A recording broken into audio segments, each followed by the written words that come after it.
বিগত দিনে আজ 25 বছর যাবৎ কাজ করি এই পল্লী বিদ্যুতে আরইবির মাধ্যমে এবং সমিতির মাধ্যমে। আমাদের তারা সরকারি আয়কর ভ্যাট বাড়াইতেই আছে, অথচ আমাদের রেট বাড়াইতেছে না। তাই আমাদের লেবার ফাংশন আগে দিতাম 8,000, এখন দিতে 17,000। এই ঝড় যদি হয়, এই এলাকার যত কনজিউমার সব বঞ্চিত হয় বিদ্যুৎ থেকে। আমরা ঝড় বৃষ্টি মাথায় নিয়ে আমরা বিদ্যুৎ সঞ্চল করিয়া দেই, তারা বিদ্যুৎ পায়, অথচ আমরা আমাদের প্রাপ্ত অধিকার আমরা পাই না। তাই কোনো টেন্ডারে আমরা অ্যাটেন্ড করব না এবং সমস্ত কাজ আমরা স্থগিত করব। এইটাই আমাদের আজকে মানববন্ধনের মূল কারণ।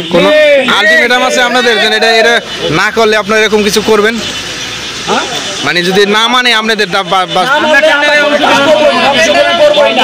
সারা বাংলাদেশ অচল হয়ে যাবে বিদ্যুৎ, আমরা করবোই না কাজ। যদি আমাদের দাবি না মানে তাহলে আমরা টাকা এনে পরিস্থিতিদের কাজে ব্যয় করতে পারবো না। আর তারা রেট বৃদ্ধি করলেই আমরা কাজ করবো না, এরকম কোনো কথা না। এখন রেট আছে কতটুকু আপনাদের?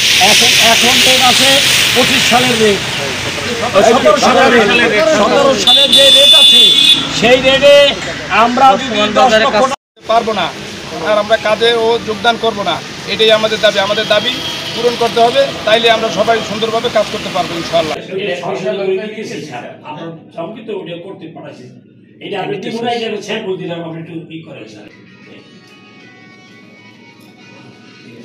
বিগত দিনে আজ 25 বছর যাবৎ কাজ করি এই পল্লী বিদ্যুতে আরইবির মাধ্যমে এবং সমিতির মাধ্যমে।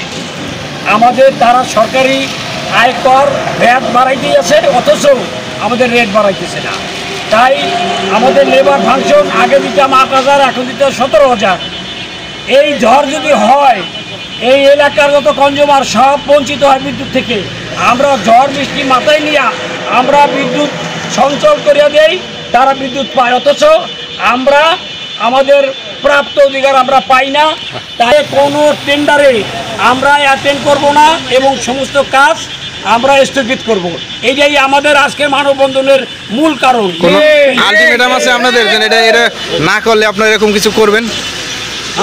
মানে যদি না মানে আপনাদের সারা বাংলাদেশ অচল হয়ে যাবে বিদ্যুৎ, আমরা করবোই না কাজ। যদি আমাদের দাবি না মানে তাহলে আমরা টাকা এনে পরিস্থিতিদের কাজে ব্যয় করতে পারবো না। আর তারা রেট বৃদ্ধি করলেই আমরা কাজ করবো না, এরকম কোনো কথা না। এখন রেট আছে কতটুকু আপনাদের? এখন রেট আছে 25 সালের রেট।